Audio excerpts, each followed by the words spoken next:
Backstage Pass, Institute of Gaming. For more details, contact 70939659665.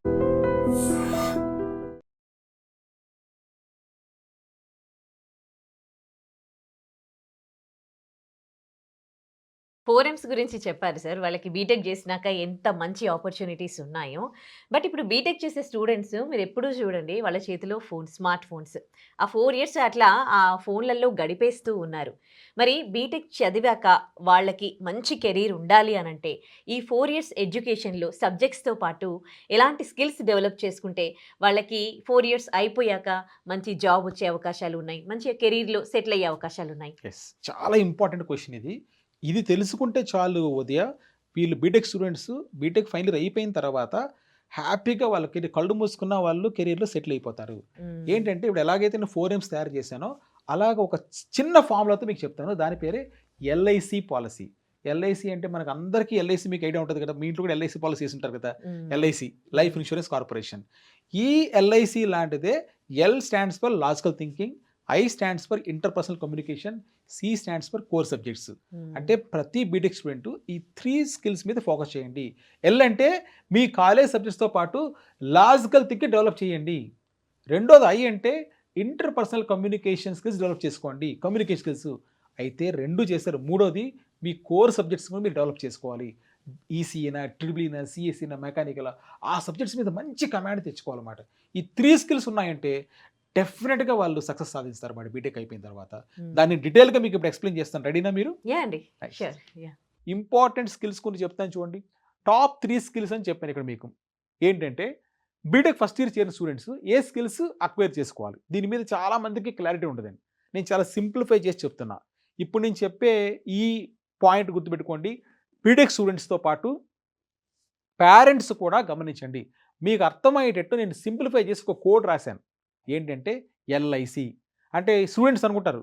BTech చేరిన తర్వాత ఏ skills నేర్చుకోవాలి, college సబ్జెక్ట్స్‌తో పాటు ఎలా ఎళ్ళాలి, ఆ స్కిల్స్ అయన్నీ లొద్దు. 3 స్కిల్స్. ఎల్ఐసి. మనందరికీ తెలుసు ఎల్ఐసి పాలిసీ. మన ప్రతి ఒక్క ఇంట్లో. ఎందుకంటే ఇండియాలో ఎల్ఐసి అనే పదం తెలియని వాళ్ళు లేరు. లైఫ్ ఇన్స్యూరెన్స్ ఇండియా అంతే కదా! సో, ఈ ఎల్ఐసి పాలిసీ ప్రతి ఇంట్లో ఉంటుంది కాబట్టి మీరు ఎల్ఐసి అని చిన్న షార్ట్ కోడ్ పెట్టాను.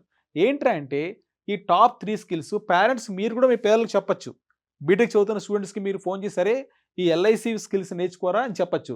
అందుకోసమే పేరెంట్స్ చదువుకున్న వాళ్ళకి, చదువు లేని వాళ్ళు కూడాని సింపుల్‌గా అండర్‌స్టాండ్ చేసుకోవడం కోసమే నేను చెప్పాను.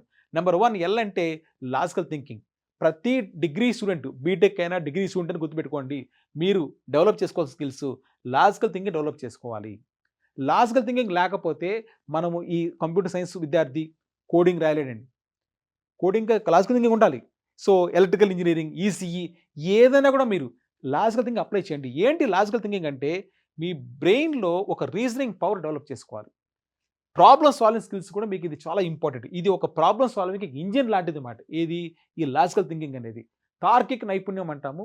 లేకపోతే క్రిటికల్ థింకింగ్ అంటాం. లేదా thinking out of the box. సింపుల్‌గా చెప్తాను మీకు లాజికల్ థింకింగ్. మీరు ఒక ఇంటర్వ్యూకెళ్లారండి. ఇంటర్వ్యూకెళ్ళిన తర్వాత ఒక టాప్ కంపెనీలో అడిగిన క్వెషన్ మీరు కంప్యూటర్ సైన్స్ చేసేసారు. లేదా బీఏ, బీకామ్ చేసేసారు.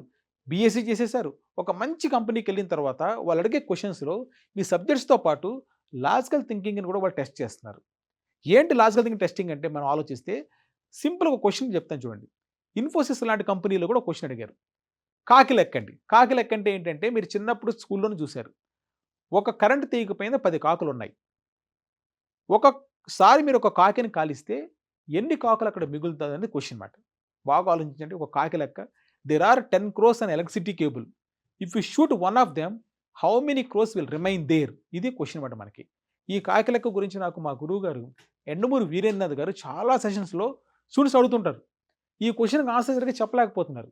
సో, ఒకసారి మీరు ఒక 10 కాకులున్న దాని మీద ఒకసారి షూట్ చేస్తే ఎన్ని కాకులు మిగులుతది 10లో అంటే చాలామంది 9 కాకులు ఎగిరిపోతాయి. ఒక కాకి చచ్చిపోతుంది కాబట్టి అక్కడ ఏమి ఉండదని చెప్తారు. అంటే ఒక కాకిని కాల్చగానే ఏముండదనుకుంటున్నారు. ఇది కరెక్ట్ కాదండి. లాజికల్ థింకింగ్ అంటే సింపుల్‌గా అర్థం కావాలంటే ప్రతి స్టూడెంట్ బీటెక్ స్టూడెంట్‌కి లాజికల్ థింకింగ్ ఉండాలన్నాను కదా! ఒక ఇంటర్వ్యూలో అడిగిన క్వెషన్ చెప్తాను చూడండి. యండమూరి వీరేంద్రనాథ్ గారు చాలా సెషన్స్‌లో అడుగుతుంటారు. Simple question. ఒక పెద్ద కంపెనీకెళ్ళిన బీటెక్ స్టూడెంట్‌కి అడిగిన క్వెషన్ ఏంటంటే సబ్జెక్ట్స్ ఏమి అడగలేదు. ఈ లాజికల్ థింకింగ్ టెస్ట్ చేయడం కోసం అడిగిన క్వెషన్, "అరే బాబు! ఒక కరెంట్ తీగ పైన 10 కాకులు ఉన్నాయి. నువ్వు ఒకసారి ఒక కాకిని కాలిస్తే ఎన్ని కాకులు అక్కడ ఉంటాయన్నారు. సో వాడు వెంటనే ఏం చెప్పాడంటే, అన్ని కాకులు ఎగిరిపోతాయి సార్. సో ఒక కాకి చచ్చిపోతుంది, అన్ని కాకులు ఎగిరిపోతాయి, ఏ కాకి ఉండదు అన్నాడు. అంటే 0 అని చెప్పాడు. ఇది చాలామంది, కొన్ని వేల మంది స్టూడెంట్స్ ఇదే ఆన్సర్ ఇస్తారు. కానీ మీ యొక్క లాజికల్ థింకింగ్ కానీ మీరు కానీ కరెక్ట్గా అప్లై చేస్తే ఈ క్వశ్చన్కి ఆన్సర్ అది కాదు. ఎందుకంటే బాగా థింక్ చేయండి. ఎప్పుడైతే మీరు 0 అనగానే ఇంటర్వ్యూర్ ఏమంటాడంటే చాలా సింపుల్గా, ఇదిగో నువ్వు కాల్చినప్పుడు 2 డెఫ్ క్రోస్ ఉన్నాయి, అంటే చెవిడి కాకులు ఉన్నాయి. వాటికి నువ్వు కాల్చిన సౌండ్ ఏమాత్రం వినిపించదు. అవి ఎక్కడో 2 వేరే చోట ఉంటాయి, అంటే వేరే సైడ్ తల తిప్పుకుంటుంది. అప్పుడు ఏమవుతుందంటే ఆ 2 కాకలు మిగిలిపోతుంది, 0 కాదంటాడు. అలా కాదంటే ఇంకో విషయం చెప్తాడు. 2 క్రోస్, 2 కాకుల మధ్య లవ్ అఫేర్ రన్ అవుతుంది. చుట్టుపక్కల చచ్చిపోయినా కూడా ఏమాత్రం పట్టించుకోవు. అప్పుడు ఏమవుతుంది, ఇంకా 2 కాకులు ఉంటాయి. ఇలా తలకేస్తే గోటికి, గోటుకేస్తే తలకి ఎలా అన్నా మీకు తిరకాసులు పెట్టచ్చు. అప్పుడు మీరు ఈ క్వశ్చన్కి ఒక బెస్ట్ ఆన్సర్ చెప్పాలంటే ఒకటి, దీనికి ఏంటంటే ఆన్సర్ కాంట్ బి డిటర్మైన్డ్. ఈ ఆన్సర్కి సరైన సమాధానం లేదు అని చెప్పాలి. ఎందుకంటే హైదరాబాద్లో కాలిస్తే ఒక విధంగా ఉంటుంది, తిరుపతిలో కాలిస్తే ఒక విధంగా ఉంటుంది, అమెరికాలో కాలిస్తే ఒక విధంగా ఉంటుంది. అక్కడున్న కాకుల యొక్క సిచ్యువేషన్ మీరు ఎస్టిమేషన్ ఇవ్వలేరు. మీరు ఎప్పుడు కూడా ఒకవైపే ఆలోచించి చెప్తే దీనికి ఆన్సర్ రాదు. తార్కిక నైపుణ్యం అంటే ఇది మీకు బుక్స్లో ఉండదు, మీరు డెవలప్ చేసుకోవాలి. డెవలప్ చేసుకోవాలంటే సింపుల్ లాజికల్ థింకింగ్ రావాలంటే మీరు సూడోకు పజిల్స్ చేయొచ్చు. తర్వాత మీరు రాసే ప్రోగ్రామింగ్ని లాజికల్గా థింక్ చేస్తూ మీరు ముందుకెళ్ళచ్చు. ప్రతిసారి మీరు చదువుకున్న సబ్జెక్టులు ఏ సబ్జెక్ట్ అయినా, కంప్యూటర్ సైన్స్ అయినా, ఈసీ అయినా, ఎలక్ట్రికల్ అయినా, సివిల్ అయినా కూడా వై అనే క్వశ్చన్కి మీరు ఆన్సర్ వేయండి. వై అనే క్వశ్చన్కి మీరు ఎప్పుడైతే ఆన్సర్ వేస్తారో మీరు బాగా అండర్స్టాండ్ చేసుకోగలుగుతారు. ఈ తార్కిక నైపుణ్యం పెరుగుతుంది. టెక్నికల్ కాంపిటీషన్స్లో పార్టిసిపేట్ చేయండి, హ్యాకథాన్లో పార్టిసిపేట్ చేయండి. ఈ లాజిక్ని డెవలప్ చేయడం కోసం రకరకాలుగా మీరు ప్రయత్నాలు చేయండి. రెండోది ఏంటంటే ఇంటర్పర్సనల్ కమ్యూనికేషన్ స్కిల్స్. ఎల్ఐసిలో అయిపోయింది, లాజికల్ థింకింగ్ అయి ఉండాలి.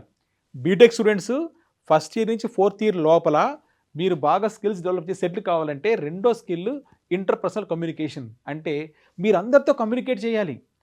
మీ రూమ్మేట్స్తో మాట్లాడండి. మీరు కాలేజీకి వెళ్ళి ఒకరే రూమ్లో ఒకరితోనే మీరు ఆ ఒక్క రూమ్లో మీకు తెలిసిన ఫ్రెండ్ తెలుగు విద్యార్థితోనే, తమిళ విద్యార్థి తమిళ్తో, ఇలా కాదు, మిక్స్ కండి.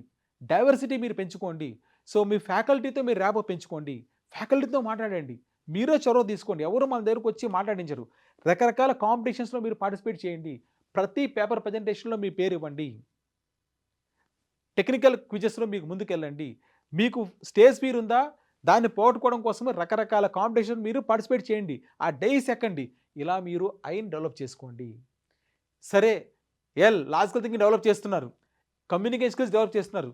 మూడోది కోర్ సబ్జెక్ట్స్ అండి. చాలా చాలా ఇంపార్టెంట్ కోర్ సబ్జెక్ట్స్. మీ సబ్జెక్ట్స్ ఈసీ అయినా, సిఈసీ అయినా, ఐటీనా, లేకపోతే మెకానికల్, సివిలా, మీ సబ్జెక్ట్స్ మీరు నెగ్లెక్ట్ చేయకూడదు. దాని మీద స్ట్రాంగ్ ఫౌండేషన్ మీకు ఉండాలి. ఎందుకంటే మీరు బీటెక్ ఫైనల్ ఇయర్ అయిపోయిన తర్వాత మీ ప్లేస్మెంట్స్ ఎలిజిబిలిటీ ఉండాలన్నా కూడా మీకు సిజిపిఏలో కొంత సెర్టన్ స్కోర్ పెడుతున్నారు. అది 7.5 కావచ్చు, 7 కావచ్చు, 8 కావచ్చు. కంపెనీస్ మీ సిజిపిఏనే తీసుకుంటుంది. అంతెందుకు మీరు స్టడీ అబ్రాడ్ వెళ్ళాలి, అమెరికాలో ఎంఎస్ చేయాలి బీటెక్ అయిపోయిన తర్వాత, చాలా టాప్ యూనివర్సిటీస్ 7.5 సిజిపిఏ స్కోర్ని ఒక బెంచ్ మార్క్ తీసుకుంటుంది. ఐఎంలో ఎంబీఏ చేయాలి, మీ గ్రాడ్యుయేషన్ స్కోర్, మీ బీటెక్లో స్కోర్, మీ బీకామ్లో స్కోర్, మీ బీఎస్సీలో స్కోర్ని తప్పనిసరిగా కన్సిడర్ చేస్తున్నాయి. సో మీ సబ్జెక్ట్స్ని ఎప్పుడు కూడా, అంతెందుకు జాబ్కి వెళ్ళారు, సివిల్ సర్వీస్కి వెళ్ళారండి, మీరు ఐఏఎస్ పోస్ట్కి వెళ్ళారు, అక్కడ కూడా మీ ఇంటర్వ్యూలో మీ మెకానికల్ సబ్జెక్ట్ సంబంధించిన బేసిక్స్ అడుగుతారు, కంప్యూటర్ సైన్స్ బేసిక్స్ అడుగుతారు. సో కాబట్టి మీ సబ్జెక్ట్స్ని మాత్రం మీరు నెగ్లెక్ట్ చేయకూడదు. సో మీరు బీటెక్ అయిపోయిన వెంటనే 4 ఇయర్స్ అయిపోయిన తర్వాత సక్సెస్ఫుల్గా మీరు సెటిల్ అవ్వాలి అంటే ఎల్ఐసి పాలసీ, ప్రతి ఒక్కరు ఇంట్లో ఏ విధంగా అయితే ఎల్ఐసి పాలసీ తీసుకుంటున్నారో ప్రతి ఒక్కరు తమ స్టూడెంట్స్, పేరెంట్స్ ఈ పాలసీని అప్లై చేయండి. జస్ట్ చాలా లెర్నింగ్ స్కిల్స్ మీకు. చాలా బాగా చెప్పారు. లైక్ 4Ms గురించి ఎట్లా థియరీ చెప్పారో, అవును. దీనికి సంబంధించి కూడా అలా బాగా చెప్పారు. ఎల్ఐసికి సంబంధించి కూడా స్టూడెంట్స్ మీరు ఇది తప్పకుండా గుర్తుంచుకోండి. బీటెక్ చదివే స్టూడెంట్స్ మస్ట్గా లాజికల్గా థింక్ చేయండి. యాక్చువల్లీ ఎల్ఐసి అంటే మనకు అందరికీ తెలుసు, ఇంట్లో ఎవరికో ఒకరికి మనకి లైఫ్ ఇన్సూరెన్స్ ఉంటుంది. సో ఆ ఎల్ఐసి లాగే దీన్ని కూడా మనకి సార్ లాజికల్గా థింక్ చేయమని చెప్తూ ఉన్నారు. అలాగే ఇంటర్పర్సనల్ కమ్యూనికేషన్, అంటే ఇంటర్పర్సనల్ కమ్యూనికేషన్, మన కమ్యూనికేషన్ స్కిల్స్ కూడా ఇప్పుడున్న ప్రెజెంట్ జనరేషన్లో మస్ట్గా మనం పెంచుకోవాలి, అందరితో కలిసిపోవాలి. అండ్ కోర్ సబ్జెక్ట్స్ ఇవి కూడా మస్ట్గా నేర్చుకోవాలండి. మరి ఇంకెందుకు ఆలస్యం, మీరు కూడా ఎల్ఐసి చేయండి. ఓకే. ఎల్ఐసి పాలసీ ఇది గుర్తుంటుంది ప్రతి ఒక్కరికి కూడా. Yeah.